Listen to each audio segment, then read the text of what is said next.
तो हेलो बच्चों, नमस्कार। स्वागत है आपका हमारे YouTube channel math with Prince में।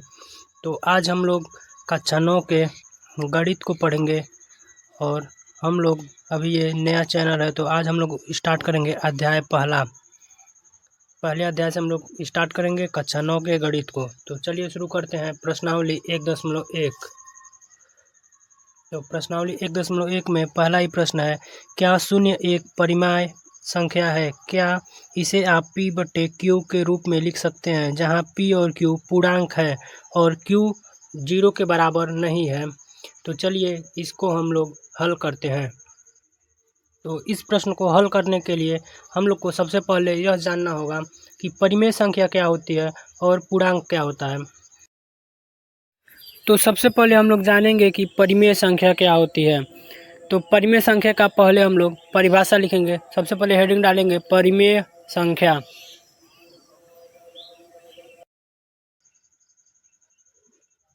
प्रत्येक संख्या जिसे हम p/q के रूप में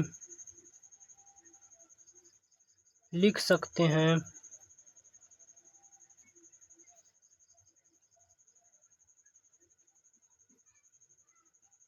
p/q के रूप में लिख सकते हैं, जहां q 0 के बराबर नहीं होना चाहिए, वह p और q पूर्णांक हो, p और q पूर्णांक हो तथा p और q का HCF 1 हो। ठीक, तो अब परिमेय संख्या का उदाहरण हम देख लेते हैं 1-2। उदाहरण में जैसे 1/2, 3/2, 5/4, ऐसे ऐसे और आगे तक हो जाएगा। अब हम लोग जानेंगे पूर्णांक क्या होता है। तो यहाँ लिखेंगे, पहले पूर्णांक को समझ लेते हैं। पूर्णांक क्या होता है? पूर्णांक जिसको हम z से प्रदर्शित करते हैं। ठीक, तो पूर्णांक का परिभाषा लिखेंगे, ऐसी संख्याओं का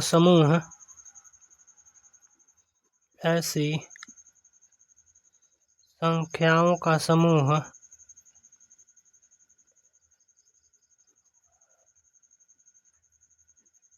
जिसमें पूर्ण संख्या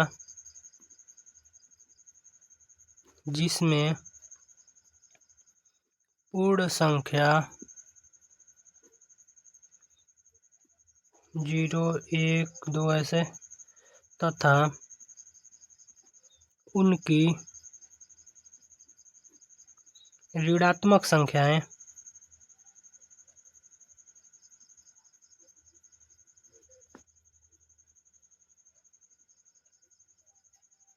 जैसे -1, -2, -3 शामिल हो।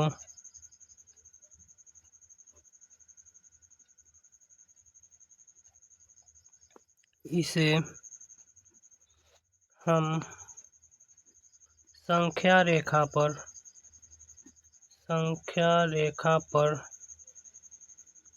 दर्शाते हैं।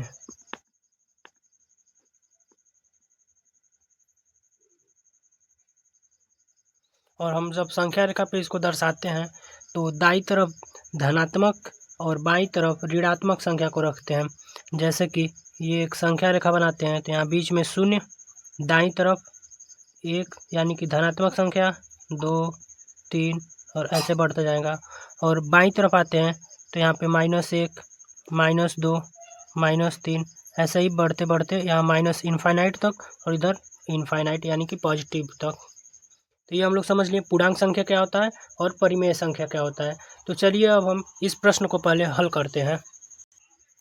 यहाँ से लेके यहाँ तो ये हम लोग पूर्णांक और परिमेय जो भी हम लोग समझे हैं, ये तो अभी बेसिक था, मतलब कि ये जानना जरूरी था, तभी हम इस प्रश्न को हल कर पाएंगे। तो हल तो यहाँ लिखा गया, लेकिन असल रूप में हल हम लोग यहाँ से शुरुआत करेंगे। इस प्रश्न का हल यहाँ से शुरू होगा। तो हल करने के लिए सबसे पहले दिया है कि क्या शून्य, शून्य को पूछ रहा है, तो हम लोग यहाँ लिख देंगे शून्य। शून्य एक परिमेय संख्या है, यही पूछ रहा है क्वेश्चन में। तो हम लोग जान गए परिमेय संख्या क्या होता है, जिसको हम p/q के रूप में लिख सकते हैं, वही परिमेय संख्या होता है। तो क्या हम 0 को 0/1 नहीं लिख सकते हैं? जो बिल्कुल लिख सकते हैं। 0 को 0/2 भी लिख सकते हैं, क्योंकि 0 में किसी भी संख्या से अगर भाग दिया जाए तो वो 0 ही आएगा। तो ये 0 0 के बराबर हो गया। और ये जो 1 है, ये 1 0 के बराबर तो है नहीं। और यहाँ पे दिया भी था कि q, यानी कि ये ऊपर वाला p हो गया, नीचे वाला q हो गया। तो q 0 के बराबर नहीं है। और ये 2 है, ये भी 0 के बराबर नहीं है, ये भी ऊपर p हो गया, नीचे q हो गया। तो q is not is equal to 0 भी हो गया। तो हम लिखेंगे यहाँ पे हाँ, यह पहले लिखेंगे हाँ, यह एक परिमेय संख्या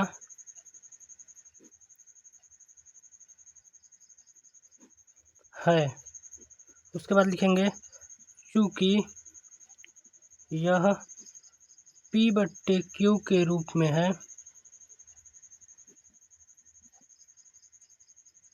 जहाँ q is not is equal to 0, यानी कि q 0 के बराबर नहीं है, वह p और q पूर्णांक हैं। p और q क्या है? पूर्णांक हैं। तो इस तरह यह पहला प्रश्न हल होता है। आप लोग को समझ में आ रहा है या नहीं, कमेंट बॉक्स में बताइएगा। और अगर वीडियो पसंद आए तो वीडियो को लाइक करिएगा, चैनल को सब्सक्राइब भी कर लीजिएगा, ताकि कोई भी अगला वीडियो आए तो आप लोगों से छूटे ना। तो दूसरा प्रश्न कह रहा है कि 3 और 4 के बीच में 6 परिमेय संख्याएं ज्ञात कीजिए। तो 3 और 4 के बीच में कितनी परिमेय संख्या ज्ञात करनी है? 6। और हमें ज्ञात करनी है परिमेय संख्या। तो चलिए, हम लोग जानते हैं, पिछले क्वेश्चन में हम लोग देखे हैं कि परिमेय संख्या क्या होती है। जिसको p/q के रूप में लिख सकते हैं, वो परिमेय संख्या होती है।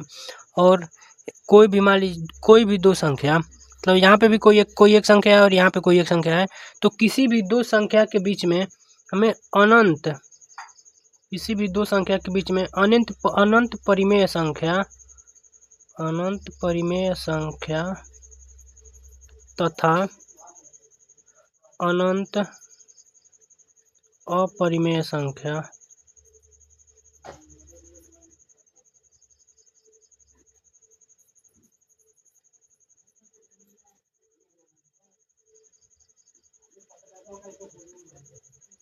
किसी भी दो संख्या के बीच में अनंत परिमेय संख्या तथा अनंत अपरिमेय संख्या होती है। मान लीजिए कि यहाँ पे कोई संख्या 2 है और यहाँ 3 है, तो 2 और 3 के बीच में अनंत परिमेय संख्या तथा अनंत अपरिमेय संख्या होती है। तो चलिए हम क्वेश्चन को सॉल्व करते हैं। हमें पूछ रहा है कि 3 और 4 के बीच में 6 परिमेय संख्या ज्ञात करनी है, 6। तो चूँकि हमें 6 परिमेय संख्या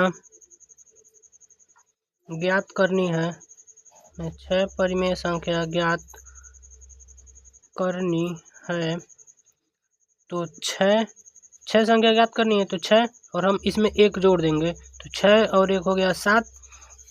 तो हमें किसके किसके बीच में ज्ञात करनी है? 3 और 4 के बीच में ज्ञात करनी है। तो यहाँ पे लिखेंगे 3 और इधर लिखेंगे 4। तो 3 गुणे जितना हम यहाँ पे 6 ज्ञात करना था, तो 6 में 1 जोड़े तो 7 आया, तो 3 गुणे 7/7। इसी तरह इधर 4 गुणे 7/7। ठीक, तो 3 का गुणा 7 में करेंगे 21, 21/7। और इधर हो गया 7 चौको 28/7। तो हम परिमेय संख्या यहाँ पर ज्ञात करेंगे, लिखेंगे परिमेय संख्या, परिमेय संख्या, परिमेय संख्या हो गया तो 21/7 और 28/7, ये दोनों हो गया। इसी दोनों के बीच में हमें 6 परिमेय संख्या आराम से मिल जाएगी। तो हो गया 22/7, 23/7, 24/7, 25/7 और 26/7 और 27/7। तो 6 परिमेय संख्या में ज्ञात हो गया। यहाँ पे 1, 2, 3, 4, 5 और 6, यही 6 परिमेय संख्या में हमको ज्ञात करना था 3 और 4 के बीच में। तो इसको हम लोग जब भाग करेंगे तो ये 3 से बड़ा और ये 4 से छोटा ही आएगा। तो हमें 3 और 4 के बीच में 6 परिमेय संख्या ज्ञात हो गया। यही हमारा हम लोग का उत्तर हो जाएगा। तो तीसरा प्रश्न कह रहा है कि 3/5 और 4/5 के बीच में 5 परिमेय संख्याएं ज्ञात करनी है। तो इसके पहले हम लोग ने 6 परिमेय संख्या ज्ञात किया है। इस प्रश्न में कह रहा है कि 5 परिमेय संख्याएं ज्ञात कीजिए। तो सेम उसी तरह हम इस प्रश्न को भी हल करेंगे। तो लिखेंगे चूँकि 5 परिमेय संख्या ज्ञात करना है, इसलिए 5 + 1 = 6 हो जाएगा। तो लिखेंगे यहाँ 3 और 3/5, तो यहाँ पे 3/5 लिख देंगे और गुणे 6 हमें प्राप्त हुआ है, तो 6/6 और इधर दूसरा संख्या है 4/5, तो 4/5 गुणे 6/6। तो इन दोनों का गुणा कर देंगे तो यहाँ हो जाएगा 6 × 3 = 18 बट्टे 5 × 6 = 30 और इधर हो जाएगा 4 × 6 = 24 बट्टे 30। तो एक संख्या में प्राप्त हो गया 18/30 और दूसरा प्राप्त हो गया 24/30। तो अब इन्हीं दोनों संख्या के बीच में हम 5 परिमेय संख्या लिख देंगे। तो लिखेंगे अतः 5 परिमेय संख्या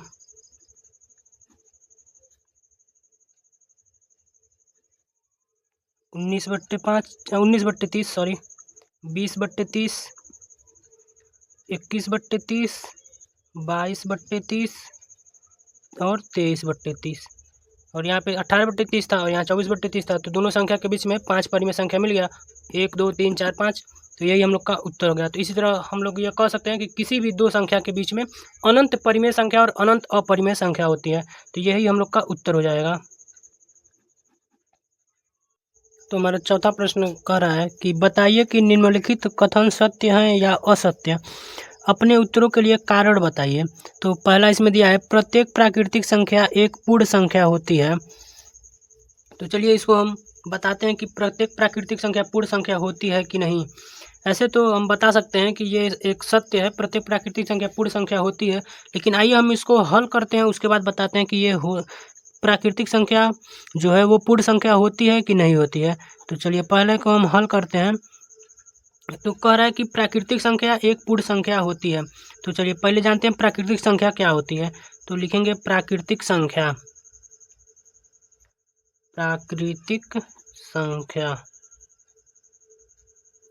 जिसको हम लोग कहते हैं इंग्लिश में नेचुरल नंबर, NATURAL नेचुरल, और नंबर जिसको n से प्रदर्शित करते हैं। तो प्राकृतिक संख्या वो संख्या होती है कि जिसको हम गिनने के लिए प्रयोग करते हैं, जिसको काउंटिंग नंबर भी कहते हैं, यानी गिनने वाला संख्या। किसी भी वस्तु को हम 1 2 3 ऐसे ही गिनते हैं। हम किसी भी वस्तु को, जैसे मान लीजिए ये एक पेन है, ये दूसरा पेन, ये तीसरा पेन, तो हम इसको ऐसे ही गिनेंगे ना कि 1 2 3। ऐसे तो नहीं गिनेंगे कि 1/2 -3 -2 या फिर 0/3, ऐसे तो गिनते नहीं हैं। हम केवल 1 2 3 ऐसे ही गिनते हैं। तो गिनने वाली संख्या को ही प्राकृतिक संख्या कहते हैं। जैसे 1 2 3 4 ऐसे बढ़ते जाएंगे इनफाइनाइट तक। और उसके बाद होता है पूर्ण संख्या। पूछा है ना पूर्ण संख्या, तो पूर्ण संख्या कलम चेंज कर लेते हैं, ये सही चल नहीं रहा है। पूर्ण संख्या, तो पूर्ण संख्या क्या होता है? होल नंबर, जिसको हम लोग इंग्लिश में कहते हैं होल नंबर, जिसको W से प्रदर्शित किया जाता है। तो होल नंबर होता है W = 0 + n, यानी कि n मतलब यहाँ पे है नेचुरल नंबर, यानी कि नेचुरल नंबर में केवल हम 0 जोड़ दें तो वो पूर्ण संख्या हो जाएगी। मतलब कि यह पूरी प्राकृतिक संख्या ही होती है, बस इसका स्टार्टिंग 0 से होता है। जैसे 0 1 2 3, बस सेम टू सेम यहाँ तक तो नेचुरल नंबर ही है। नेचुरल नंबर यहाँ जैसे 1 से शुरू हो रहा था और ये 0 से शुरू हो रहा है, बस वही कह रहा है कि 0 + n, मतलब कि नेचुरल नंबर में अगर 0 जोड़ दिया जाए, उसके पहले अगर 0 लगा दिया जाए, तो वो जो नेचुरल नंबर है वो ही होल नंबर हो जाएगा। इसी तरह आगे लिखते जाएंगे, ये भी इनफाइनाइट। चलो बस इसके आगे केवल आप जान जाइए कि नेचुरल नंबर में अगर हम 0 जोड़ देंगे, उसके पहले 0 लिख देंगे, तो वो होल नंबर हो जाएगा। तो अब देखिए पूछ रहा है प्रत्येक प्राकृतिक संख्या एक पूर्ण संख्या होती है। तो ये रहा प्राकृतिक संख्या। तो प्रत्येक प्राकृतिक यानी कि जो है 1 है तो ये होल नंबर, यानी पूर्ण संख्या में भी है। 2 भी पूर्ण संख्या में है, 3 है, 3 भी इसमें है, 4 भी है, 4 भी है। तो यानी कि यह कथन जो है वो हमारा सत्य है। तो इसको लिख देंगे सत्य। ये कथन हमारा सत्य है। इसी तरह दूसरा कह रहा है प्रत्येक पूर्णांक एक पूर्ण संख्या है। तो चलिए दूसरे वाले को देखते हैं, यहाँ दूसरे को हल करते हैं। और कह रहा है प्रत्येक पूर्णांक एक पूर्ण संख्या है। तो इसको देखने के लिए हम कहेंगे कि पूर्णांक क्या होता है। तो पहले लिखेंगे पूर्णांक, पूर्णांक जिसको z से प्रदर्शित किया जाता है पूर्णांक को। तो इसमें लिखेंगे पूर्णांक, आप जानते हैं पहले पिछले वाले प्रश्न में हम लोग जान चुके हैं कि पूर्णांक क्या होता है। मतलब वही संख्या जो प्लस में भी हो और माइनस में भी हो उसी को हम पूर्णांक कहते हैं। जैसे यहाँ पे माइनस इनफाइनाइट, ऐसे आगे जाएंगे -2, -1, 0, 1, 2, ऐसे जाते जाएंगे आगे तक। तो ये हमारा पूर्णांक हो गया। उसके बाद से पूर्ण संख्या,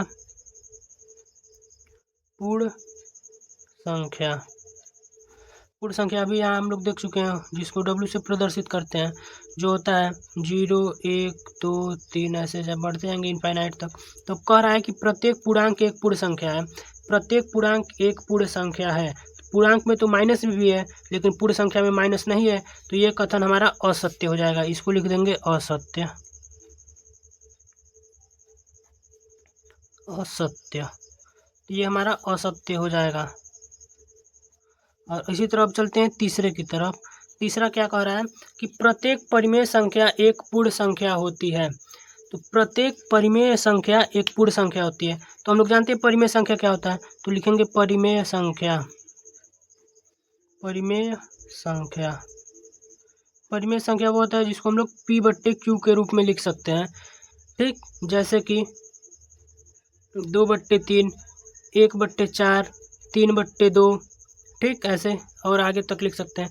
और पूर्ण संख्या क्या होता है, पूर्ण संख्या अभी हम लोग यहाँ देख चुके हैं, मतलब कि होल नंबर, होल नंबर में होता है 0, 1, 2, 3, 4 ऐसे आगे लिखते जाएंगे। तो कह रहा है कि प्रत्येक परिमेय संख्या एक पूर्ण संख्या होती है। तो परिमेय संख्या प्रत्येक जो है, मतलब 2/3, तो यहाँ पूर्ण संख्या में 2/3 नहीं आ रहा है। 1/4, 1/4 कभी भी नहीं आएगा पूर्ण संख्या में, क्योंकि वो परिमेय मतलब वो बट्टे के फॉर्म में है और ये नॉर्मल 1, 2, 3, 4 के फॉर्म में है। तो क्या प्रत्येक परिमेय संख्या पूर्ण संख्या होगी? नहीं होगी। तो ये भी कथन क्या हो जाएगा, असत्य हो जाएगा, असत्य। तो इस तरह से हम लोग का प्रश्नावली 1.1 पूरा कंप्लीट हो गया है। तो अगले वीडियो में हम लोग मिलते हैं प्रश्नावली 1.2 के साथ। तो इस प्रश्नावली को आप लोग अच्छे तरीके से हल कर लीजिए और अगर कुछ नहीं समझ में आए तो कमेंट बॉक्स में कमेंट जरूर कीजिएगा।